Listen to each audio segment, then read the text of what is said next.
Hello friends. तो फिर आज हमारा टॉपिक है हुम्मे ओराम के बारे में।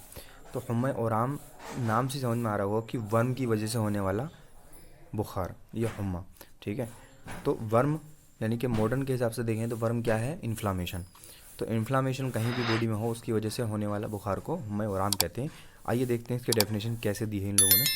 अंदरूनी आज़ा मसलन अगशिया दिमाग यानी कि दिमाग की जो मेम्ब्रेन्स हैं, जैसे पियामेटर ड्यूरामेटर, हल्क, अमा, ग़िशाउर रिया यानी कि लंग्स की जो कवरिंग है हैं, जिसको प्ल्यूरा कहते हैं वो, और गुर्दा यानी कि किडनीज़ में वर्म के नतीजे में बतौर अर्ज़ होने वाले बुखार को हुम्मे ओराम कहते हैं। यानी कि इन सारे ऑर्गन्स में या इनके अलावा और भी दूसरे किसी ऑर्गन्स में, इंटरनली ऑर्गन्स जितने भी हैं यानी अंदरूनी आज़ा के अंदर होने वाले वर्म की वजह से हुम्मे बतौर अर्ज़ यानी कि सिम्टमेटिक की तौर पर, ठीक है, सिम्टमेटिकली होने वाले बुखार को हुम्मे ओराम कहते हैं। ठीक है ना। तो बॉडी में कहीं पे भी इन्फ्लामेशन हो उसके नतीजे में होने वाले बुखार को क्या कहते हैं? हुम्मे ओराम कहते हैं। और ये बतौर अर्ज़ होता है यानी कि सिम्टमेटिकली होता है। उसके बाद जो है असबाब क्या हैं इसके कॉजेज़।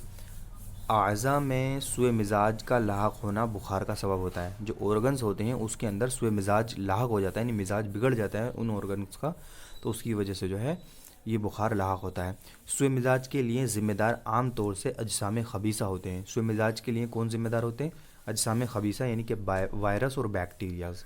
ठीक है, ये ज़िम्मेदार होते हैं। उसके बाद अलामात क्या होंगी?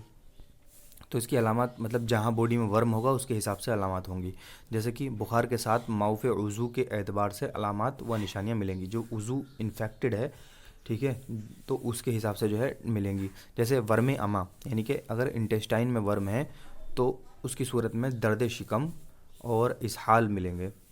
ठीक है, दर्द शिकम और इसहाल मिलेंगे। ये बड़े हाथ से हो गया, ये छोटे हाथ से है, थोड़ा सा टाइपिंग मिस्टेक हो गई है। वर्म अमा की सूरत में दर्द शिकम व इसहाल का होना। वर्म ग़िशाउर रिया की सूरत में वजाउ सदर यानी कि सीने में दर्द होना और खांसी का होना। ठीक है, प्ल्यूरेसी होगा तो क्या होगा? वजाउ सदर यानी कि सीने में दर्द होगा और खांसी होगी। वर्म अगशिया दिमाग यानी कि मेनिंजाइटिस होगा तो जो दिमाग की कवरिंग है, ब्रेन की कवरिंग है, पियामेटर ड्यूरामेटर, मेनिंजियल मेनिंजियस जो हैं उनमें अगर वर्म हो जाएगा यानी कि मेनिंजाइटिस हो जाएगा तो क्या होगा? सर दर्द का होना, सर दर्द होगा। ठीक है।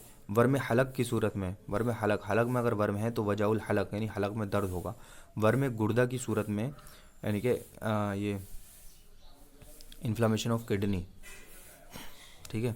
तो वर्म गुर्दा की सूरत में बोलुद्दम यानी कि यूरिन में उसको ब्लड आएगा, जिसको हिमाचूरिया कहते हैं, और हरकतें बोल का होना, ये बोल की हरकतें बढ़ जाएंगी।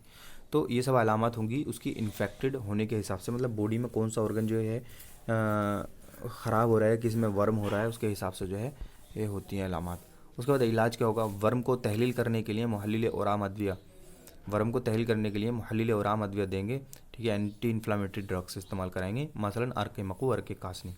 अर्क मकू और अर्क कासनी ये समझ लो यूनानी का अर्क, ये अमृत है, यूनानी का अमृत है एक तरह से कहा जाए तो विसराज के जितने भी ये होते हैं इन्फ्लामेशंस, उस सब में जो सबसे अच्छा काम करता है वो अर्क मकू और कासनी एक साथ इस्तेमाल कराया जाए तब ये अच्छा काम करता है। क्योंकि मैंने यूनानी हॉस्पिटल में जब प्रैक्टिस की थी उस टाइम पे शायद ही कोई पेशेंट ऐसा था जिसको अर्क मकू और अर्क कासनी नहीं दिया जाता था। ठीक है। तो ये बॉडी का इन्फेक्शन हो, इन्फ्लामेशन हो, मिजाज बिगड़ गया हो बॉडी का, किसी ऑर्गन का मिजाज बिगड़ गया हो, तो उन सब में जो है अर्क मकू और कासनी दिया जाता है। इसको यूनानी का एंटीबायोटिक भी मानते हैं, दोनों को मिक्स करके। यूनानी का एंटीबायोटिक भी यही है, एंटी इन्फ्लामेटरी भी यही है। ठीक है। तो अर्क मकू और कासनी एक साथ मिलाकर दिया जाता है, ये बहुत अच्छा काम करता है। ठीक है। और इन दोनों को मिलाकर, अर्क मकू और कासनी को मिलाकर कई बार अर्क हर भरा भी कहते हैं, जैसे मैंने प्रीवियस लेक्चर में ही बताया था।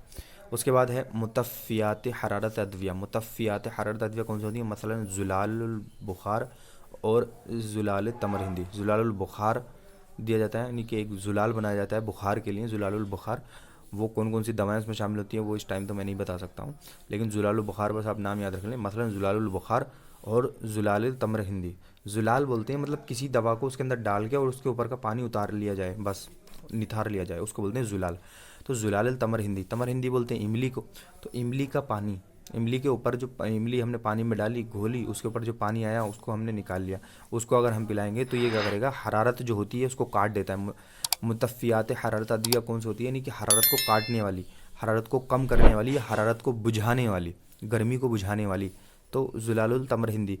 तो जैसे किसी लोग को जो है बुखार के अलावा भी अगर बहुत ज़्यादा गर्मी लग रही हो गर्मियों के मौसम में, या फिर जैसे दूसरे किसी मौसम में भी अगर गर्मी का ज़्यादा एहसास हो रहा हो, तो जुलालुल तमर हिंदी इस्तेमाल करें। ये बहुत अच्छा फ़ायदेमंद है, बहुत जो है काते हरारत है, यानी कि हरारत को काटने वाला, और मुतफ़ियात हरारत यानी हरारत को बुझाने वाले होते हैं ये।